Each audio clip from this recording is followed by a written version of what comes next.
Hey everybody, Happy New Year. It's my first video of 2019 and I figured why not kick it off with a bang by doing the next installment of our How Good Is Your Overwatch League team series.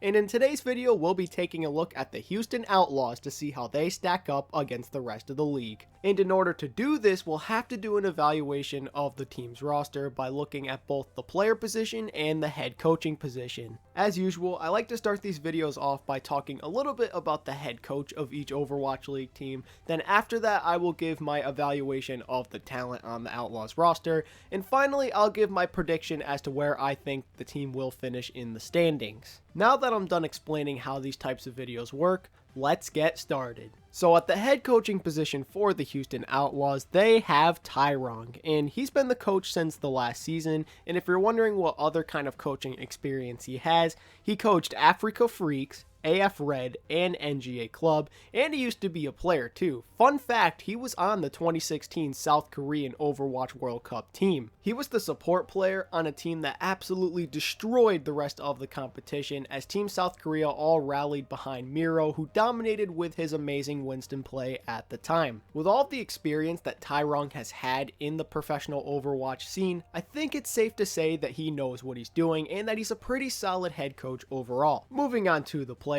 at main tank, the Outlaws are still of course rolling with Muma, and he is easily one of the best Western main tanks in the world, and he's arguably the best player on his team too. One thing that I really do like a lot about Muma is that he is super intelligent. I think he has a very high Overwatch IQ, and he's easily one of the smartest players in the entire league in my opinion. He's not just good at the game from a mechanical standpoint, he's really smart, and he makes a lot of big brain plays on Winston and Reinhardt especially, but he can also do it on Orisa and even Wrecking Ball if needed. Muma plays a pivotal role on this team. He is easily one of the best players, and I don't think the Outlaws find as much success as they did in Season 1 with a different player at Muma's position. That's all they have at main tank, so moving on to the off tank position, the Outlaws' projected starter is Cool Matt, and I like Cool Matt a lot. He's mostly just known for his diva play. He can't really flex onto other off tank heroes, which is a shame, but his diva is top notch. He's one of the better American diva players out there. Cool Matt is easily one of the biggest leaders on this team, and it's not just because he's a very vocal guy, but also because he's one of the oldest players in the Overwatch League. And kind of like with any other sport, he's seen as a veteran, which means that his younger teammates will come and seek assistance and guidance from him. It's a shame that Cool Matt can only play Diva, but I suppose that's not a horrible thing since Diva's relevant in just about every team comp these days. It would be cool to see him expand his hero pool a little bit, especially because I don't think I've ever seen Cool Matt play another hero except for Diva, and I've known about him prior to the Overwatch League. I watched him play in the 2017 World Cup, and he only played Diva in that too. It's okay that Cool Matt has this weakness, however, since the Outlaws have yet another tank player to help cover up this said weakness, and he goes by the name of Spree, aka the Zarya God, and he's easily one of the best Zarya players in the entire league, and that's a fact. The man makes farming Graviton Surges look so easy, but Zarya isn't all he can play. He can also use Diva. Granted, it's not as good as Cool Matt's, but nonetheless, he can still play her. He's also shown the ability to play some projectile DPS. He's honestly not a bad Pharah player, which makes Spree a solid flex tank for the Outlaws. Moving on to DPS, the Outlaws are pretty much looking the same here as well, but with just one exception, and of course that is Dante, who they acquired from the San Francisco Shock during the offseason, and I don't mind this move because I think Dante is a really good player. He's a solid Tracer and Sombra guy, but the problem is this move just came way too late.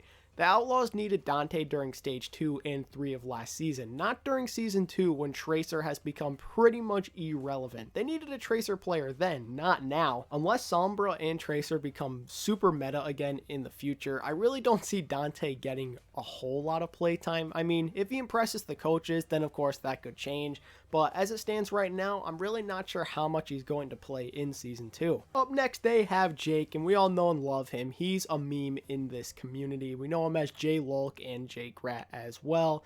And honestly, I like Jake. With all jokes aside, I know that a lot of people make fun of him for the way he played Tracer and some other heroes.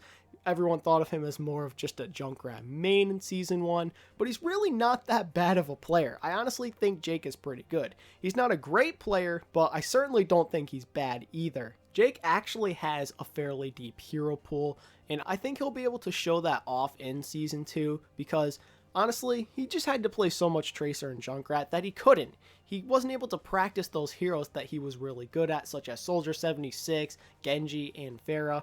I think now that he's able to practice those heroes more and heroes like Junkrat and Tracer a little bit less, he'll be able to show off to the world once again that he is a really good player and he's one of the better American Overwatch players out there. Moving on to the third DPS slot for the Outlaws, they have Linkzr, aka the Widowmaker God, and honestly, I know that Linkzr kind of went into a slump after the first half of the Overwatch League ended, but now that he was able to recharge his batteries during the offseason and get the rest he needed, I think he'll be that dominant force on Widow and all of the other hit scan heroes as well come Season 2.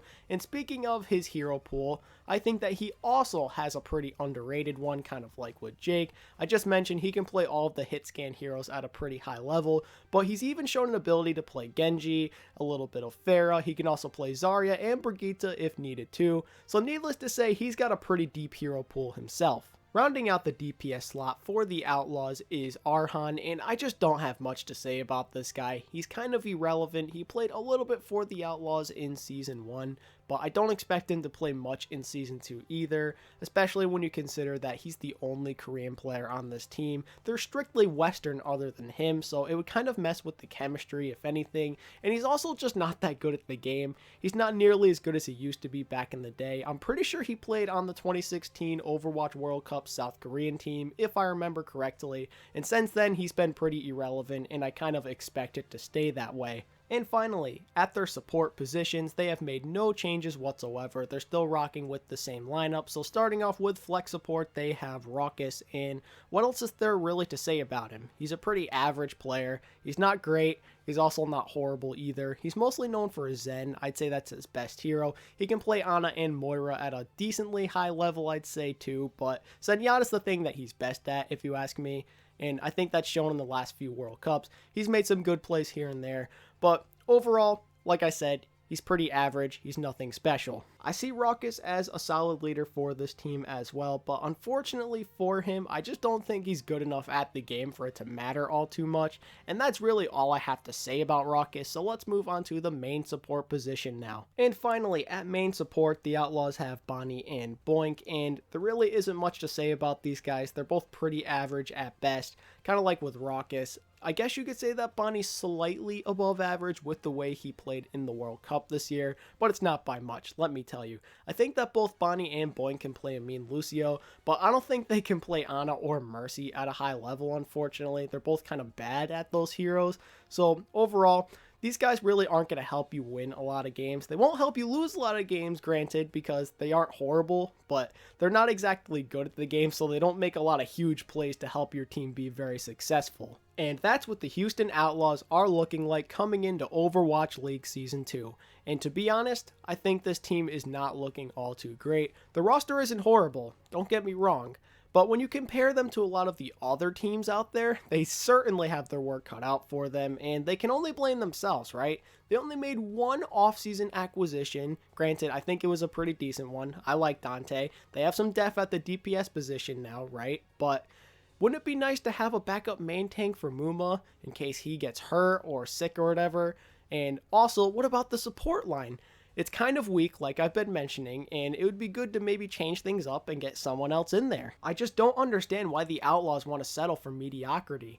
Why not get some more good players to shake things up? I just don't understand their logic here. If I were to give a prediction as to where I think the Outlaws will finish in Season 2, it'll be anywhere from 16th to 12th place, which means there is a small possibility they could qualify for the play-in tournament, and if they win that, they could end up making it into the league playoffs, but I don't like their chances at all. I don't think they made enough changes during the offseason. They didn't address the issues at hand, and as a result, they're going to suffer from it big time.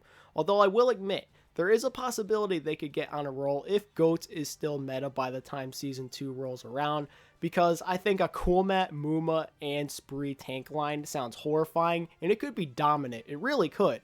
But even with all of that talent at the tank line, it still might not end up being enough. It's really a shame, and I honestly hope that I'm wrong about all of this and the Outlaws end up being a good team, because I find them to be very likable. They're not my favorite team or anything like that, but there's a lot of players that I love on this team, especially because they have so many American players, and as a proud American, it makes me happy to see all of them banded together on one squad. And there you go. That's how good I think the 2019 Houston Outlaws will be. If you enjoyed this content today, make sure to hit that like button. And if you're new around here, consider subscribing and clicking the bell icon so you can stay up to date with the How Good Is Your Overwatch League team series, as well as all the other Overwatch League discussion videos I do here on the channel. And of course, feel free to let me know what you think of the 2019 Houston Outlaws down in the comments section. Thank you all so much for watching, and until next time, this is ATP signing out.